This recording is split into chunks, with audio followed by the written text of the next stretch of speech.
درجہ والا آیات و روایات سے صلہ رحمی کی اہمیت اور قطع تعلق کی ممانعت واضح ہوئی ہے۔ رشتہ داروں سے صلح کرنے کے ساتھ ساتھ ان سے تعلق میں ہمیشگی کو ملحوظ خاطر رکھنا چاہیے، ان کی مدد و خیر خواہی کرنی چاہیے، ان کی غمی خوشی اور دکھ درد میں شریک ہونا، تقاریب و تہواروں میں ان کے مدعو کرنا، ان کی دعوتوں میں شرکت کرنا اور اس طرح کے دیگر امور صلہ رحمی میں شامل ہیں۔ صلہ رحمی کا ہرگز یہ مطلب نہیں کہ رشتہ داروں سے ان کے رویے کے مطابق سلوک کیا جائے۔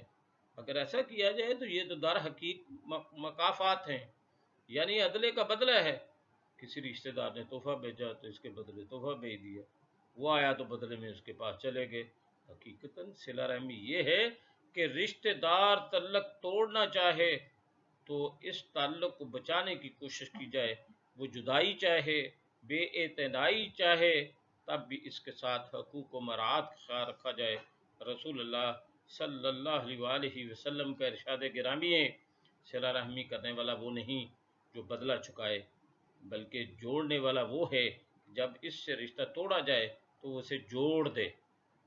حضرت حذیفہ بن یمان رضی اللہ تعالیٰ عنہ سے مروی ہے، رسول اللہ صلی اللہ علیہ وسلم نے فرمایا، تم لوگ ایک دوسرے کے پیچھے دوڑنے والے نہ بنو، یعنی اگر لوگ ہمارا ساتھ بھلائی کریں تو ہم بھی بھلائی کریں، اور اگر ہمارے اوپر ظلم کریں تو ہم بھی ظلم کریں، بلکہ اپنے آپ کو اس بات پہ آمادہ کرو کہ اگر لوگ تمہارے ساتھ احسان کریں تو تم بھی احسان کرو، اگر بد سلوکی کریں تو تم ظلم نہ کرو۔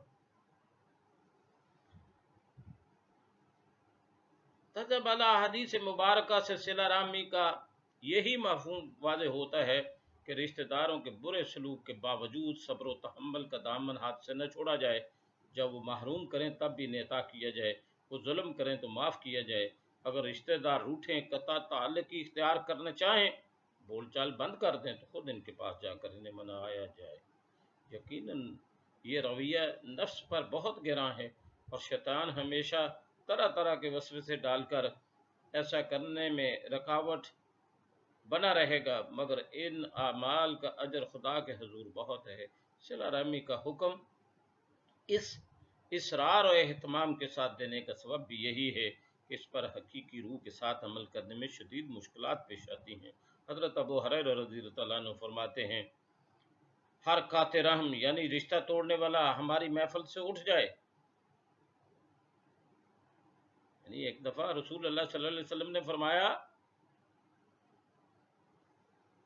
دوران محفل، ہر قاطع رحم یعنی رشتہ توڑنے والا ہماری محفل سے اٹھ جائے۔ ایک نوجوان اٹھ کر اپنی پھوپھی کے ہاں گیا جس سے اس کا کئی سال کا پرانا جھگڑا تھا۔ جب دونوں ایک دوسرے سے راضی ہو گئے تو اس نوجوان سے پھوپھی نے کہا، تم جا کر اس کا سبب پوچھو، آخر ایسا کیوں ہوا؟ حضرت ابو ہریرہ کے اعلان کی یہ حکمت ہے۔ نوجوانوں نے حاضر ہو کر جب پوچھا تو ابو ہریرہ رضی اللہ تعالیٰ نے فرمایا، میں نے رسول اللہ صلی اللہ علیہ وسلم سے سنا ہے کہ جس مجلس میں قاطع رحم ہو یعنی رشتہ توڑنے والا ہو، اس قوم پر اللہ کی رحمت کا نزول نہیں ہوتا۔ خلاصہ کلام یہ ہوا کہ صلہ رحمی ہر مسلمان پہ واجب ہے۔ رشتہ داروں کی بے اعتنائی، ناشکری اور زیادتی کے باوجود ان سے حسن سلوک کا حکم دیا گیا ہے۔ تاہم قرآن و سنت کے احکام کی روشنی میں قطع تعلق کرنے والے رشتہ داروں کے متعلق تین طرح کے رویے ہو سکتے ہیں۔ کوئی رشتہ دار اگر زیادتی کرے تو زیادتی کا بدلہ لے لیا جائے، تعلقات منقطع نہ کیے جائیں، مگر میل جول بھی نہ رکھا جائے، مطلب یہ کہ اگر کہیں ملاقات ہو جائے تو سلام کرنے کی صورت باقی رہے۔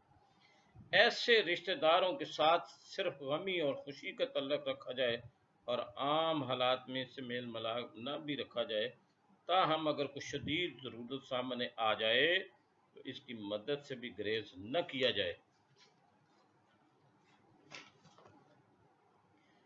نمبر 3، ایسے رشتہ داروں کی زیادتیوں کو نظر انداز کیا جائے اور ان سے حسن سلوک اور مہربانی کا برتاؤ جاری رکھا جائے۔ ان میں سے پہلا رویہ اختیار کرنے پر انسان گناہ گار نہیں ہوگا۔ دوسرے رویے کا فائدہ یہ ہے کہ نیکی کے مواقع ضائع نہیں ہوں گے۔ تیسرا رویہ احسان کا ہے جو فضیلت کا باعث ہے، اللہ کی رضا زیادہ سے زیادہ حاصل کرنا پیش نظر ہو تو اس تیسرے کو اختیار کرنا چاہیے۔ حضور علیہ الصلوۃ والسلام نے فرمایا لیلۃ القدر پہ بھی، شب برات پہ بھی اور دوسری فضیلت والی راتوں میں بھی ہر آدمی کی بخشش ہو جاتی ہے، اور جو والدین کا نافرمان ہے، جو دائمی شرابی ہے اور جو قطع تعلق کرتا ہے ان کی بخشش نہیں ہوتی، دوسرے مشرک کی بخشش نہیں ہوتی۔ ہاں، اور جب اللہ کے ہاں کسی کے اعمال پیش ہوتے ہیں تو جو قطع تعلق کرنے والے لوگ ہیں ان کو اس وقت تک ان کے اعمال کو اس طرح کا پذیرائی نہیں ملتی، بلکہ کہا جاتا ہے جب تک یہ اپنے معاملات درست نہ کر لیں ان کے معاملات کو الگ رکھو۔ تو صلہ رحمی واجب ہے، اور اس کے جو فیوض و برکات ہیں، جو اہمیت ہے، جو افادیت ہے، جو مقصدیت ہے اس کے حصول کے لیے باہمی تعلق کو پروان چڑھایا جائے، ایک دوسرے کے ساتھ غم گساری کا معاملہ رکھا جائے، ایک دوسرے سے درگزر کا معاملہ کیا جائے، اور اللہ معاف کرنے والا ہے، اگر کسی سے کوئی بات آتی ہے تو اس کو معاف کر دیا جائے۔ ایک حدیث میں اس طرح سے بھی آتا ہے کہ اگر کوئی رشتہ دار دن میں 70 دفعہ بھی کوئی معاملہ بگاڑے تو اس کو معاف کر دیجیے۔ وآخر دعوانا ان الحمد للہ رب العالمین۔